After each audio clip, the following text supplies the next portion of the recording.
Lorsque les gens se sentent indispensables dans leur travail, ils peuvent avoir l'illusion d'être uniques et spéciaux. Mais pour vraiment savoir si notre caractéristique unique est valorisée par les autres, il faut dépasser cette illusion d'indispensabilité. Bernard de Montréal explique que lorsque nous avons une certaine identité, que nous nous sentons posséder nos moyens et être intelligents, nous sommes conscients que le monde nous doit moins. Cependant, dans un monde en constante évolution, et où les ressources sont de plus en plus limitées, il est important d'avoir une grande substance intérieure pour faire face aux difficultés et continuer à atteindre nos objectifs. Dans ces moments difficiles, il est essentiel de trouver des individus avec lesquels travailler de manière créative et de créer des alliances solides. Si nous ne faisons pas cela, il sera difficile d'assurer notre survie dans des conditions sociales de plus en plus dures. Il est donc crucial pour l'homme moderne de former des liens étroits avec des individus ayant une intelligence et une substance similaires.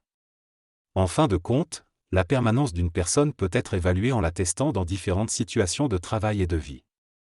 L'homme ne peut être jugé que selon sa véritable essence, ce qui nécessite des tests pour évaluer sa force, sa résilience et sa cohésion d'esprit. Il est important de travailler avec des personnes qui ont cette substance et de les tester pour s'assurer de leur capacité à ne pas abandonner.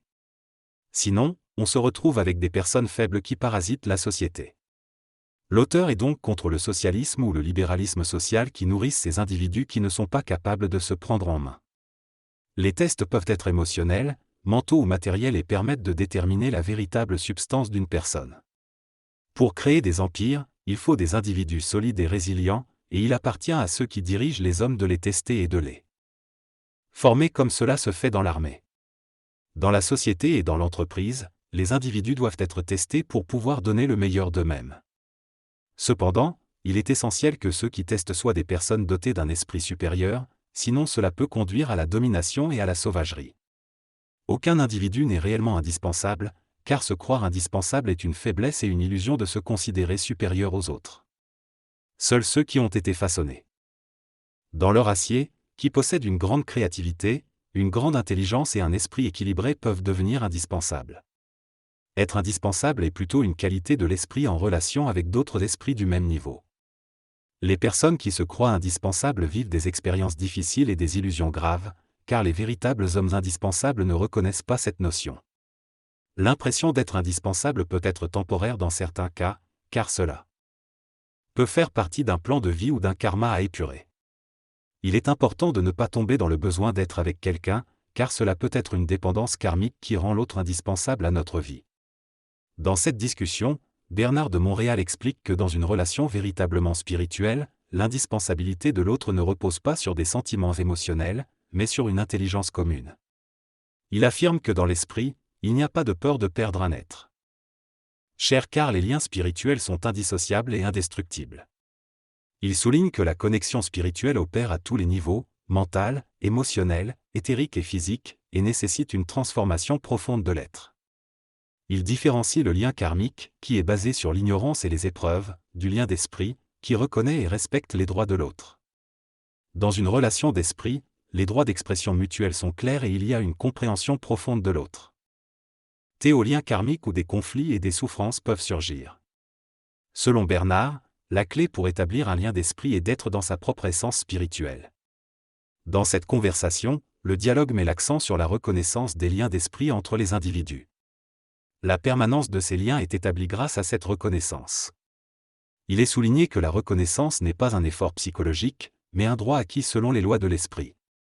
Contrairement au karma, qui ne confère pas de droit, l'esprit permet à l'homme d'exercer ses droits et d'évoluer. Il est expliqué que l'homme doit substituer la religion par une intelligence éclairée et intégrale qui offre des droits, contrairement au Dieu et esprit de la religion. Le monde de la lumière est également mentionné, et il est dit que même dans ce monde, il existe du mal dû à la surperfection des êtres qui y résident. Pour se régénérer, ces êtres seront obligés de fusionner avec l'homme sur le plan matériel. Cela permettra à l'homme de prendre le pouvoir sur la matière et de mettre fin au fait qu'il n'a pas ses droits sur le plan matériel. Cette évolution de l'esprit implique également que des nouvelles sciences seront découvertes et qu'elles mettront un terme à l'absence de droits de l'homme sur le plan matériel. Cependant, cela nécessite une grande conscience et une fusion avec les esprits évolués.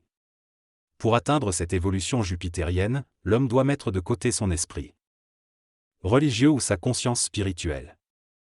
Il doit être capable de confronter des intelligences qui ont le contrôle de la vibration et le pouvoir de parole basé sur ce contrôle.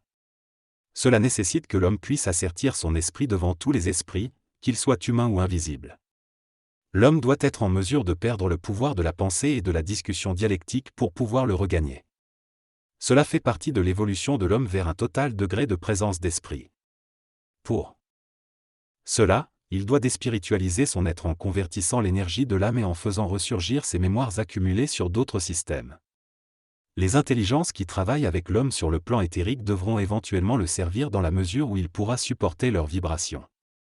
Une fois que l'homme sera capable de traiter avec eux dans une mesure de grande égalité, il pourra passer au plan éthérique et travailler avec eux. Cependant, cela ne sera possible que si l'homme accomplit une transmutation émotive et psychologique de son ego involutif basée sur une grave ignorance. L'immortalisation de la conscience de l'homme et sa conquête des plans dépendent de sa capacité à s'élever au-delà du plan astral. La vie se trouve sur le plan éthérique et l'homme doit comprendre que sa conscience est en opposition avec le principe de la mort dans le sens astral pour pouvoir entrer dans la phase directe de son évolution. Le texte expose l'idée que l'homme a des droits fondamentaux tels que le droit de savoir d'où il vient, où il va et ce qu'il fait. Ces droits lui permettent de se connecter à sa conscience universelle et de se libérer de l'ignorance. Il est souligné que c'est à l'homme lui-même d'aller vers cette conscience universelle en étudiant les grands textes et en établissant une relation télépathique avec les mondes invisibles. Les droits de l'homme sont également évoqués sur le plan éthérique, avec le droit de pouvoir égaliser son centre avec n'importe quel étranger et de se déplacer sur d'autres plans et mondes. Il est ensuite mentionné le droit de construction basé sur les lois de la résonance et la capacité de vibrer avec tout ce qui est grand, bon, intelligent, constructif, évolutif, infini et parfait. Ces droits permettent à l'homme de se connecter à des forces invisibles et de les réactiver en relation avec lui-même. Enfin, il est souligné le rôle des initiés qui sont des ambassadeurs de l'homme, amenant des informations et des connaissances universelles à la Terre pour aider l'homme dans son évolution. L'homme doit évoluer vers une conscience plus élevée afin de vivre et de comprendre pleinement l'information cosmique. Ce processus d'évolution prendra des siècles et se fera individuellement. L'homme devra reconnaître les aspects psychiques de son immortalité et être capable de sortir de son corps matériel et de morontialiser sa conscience. Les droits humains actuels sont des conventions établies en fonction du niveau de conscience de l'homme sur Terre, mais un jour, l'homme ne sera plus soumis à ses droits planétaires car il sera capable de se déplacer entre différents plans de conscience. Les droits sur des plans éthériques seront différents et peuvent inclure des limites quant à l'interrogation des éternels qui gèrent le temps. Les initiés et les gouvernements doivent respecter les lois liées à chaque plan de conscience. Les problèmes actuels dans les gouvernements démocratiques sont liés à l'individualisme et au désir de chacun d'obtenir ses propres droits, ce qui peut entraîner un chaos. Dans cette discussion, il est abordé le sujet de la libéralisation excessive du droit et ses conséquences négatives sur la société. L'intervenant exprime son désaccord envers ceux qui réclament une plus grande liberté sans prendre en compte les limites nécessaires pour maintenir un équilibre dans la société. Il critique également les artistes et les avocats qui ont contribué à cette libéralisation en poursuivant des causes qui n'avaient pas une réelle valeur collective. Il souligne que ceux qui ont un rôle décisionnel dans les médias, la télévision et le cinéma ont une grande responsabilité dans cette évolution. Il est mentionné que certains pays commencent à faire marche arrière et à contrôler plus strictement les contenus diffusés à la télévision. L'intervenant insiste sur l'importance de la conscience individuelle pour éviter les dérives de la société et affirme que cette prise de conscience se fera de manière individuelle et non collective. Il conclut en évoquant la possibilité d'une évolution future de l'humanité vers une race racine qui n'aura plus besoin d'un corps matériel. Dans cette discussion, Bernard de Montréal et son interlocuteur s'interrogent sur la relation entre les êtres humains et d'autres êtres supérieurs, tels que ceux du haut astral.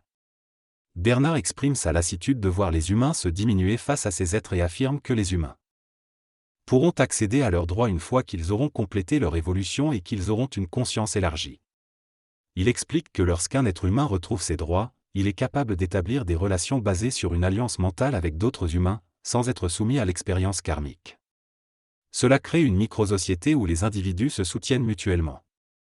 Pour y parvenir, les humains doivent changer leur vibration, prendre le contrôle de leur destin et être capables de communiquer avec ces intelligences supérieures sans être conditionnés par leur perfection. Bernard affirme que cela peut être réalisé en quelques années si l'on a accès aux principes qui sous-tendent cette évolution. Ainsi, un bel avenir est possible, mais le chemin pour y parvenir peut être réalisé relativement rapidement. L'auteur explique que l'homme ne peut pas accéder à des registres de conscience qui dépassent sa capacité vibratoire. Cependant, avec l'évolution, il pourra se connecter à des niveaux de conscience plus élevés. Il souligne que l'évolution de la race humaine est un processus fondamental et nécessaire. Il affirme qu'il n'y a pas de méthode ou de méthode spécifique pour atteindre cette évolution, mais plutôt une science, une connaissance que l'homme doit vivre et intégrer. Cette science ne peut être comprise que si elle est vécue au niveau du mental et non seulement psychologiquement. Il donne l'exemple que l'homme pense qu'il pense et invite chacun à expérimenter cette réalité. Selon lui, une fois que l'homme accède à des niveaux de conscience supérieurs, il n'a plus besoin de rendre compte à quiconque de sa connaissance de lui-même. Il conclut en affirmant que cette science, basée sur le principe fondamental que l'homme pense qu'il pense, est à disposition de l'homme pour être utilisée et développée. Lorsqu'une personne pense que les autres sont ignorantes et ne font pas partie de sa réalité mentale, mais plutôt de sa conscience astrale, elle ne peut pas devenir un être conscient. Elle reste dans un état réflexif et peut se tourner vers des études ésotériques. Cependant, pour exercer son droit de conscience, il est nécessaire d'être conscient de la manipulation de la pensée. Il est temps que l'humanité devienne scientifique de l'invisible, qu'elle connaisse son esprit, ses lois de pensée et qu'elle passe de la personnalité à la personne. L'homme doit devenir intègre et cesser d'être manipulé par les hiérarchies religieuses et philosophiques.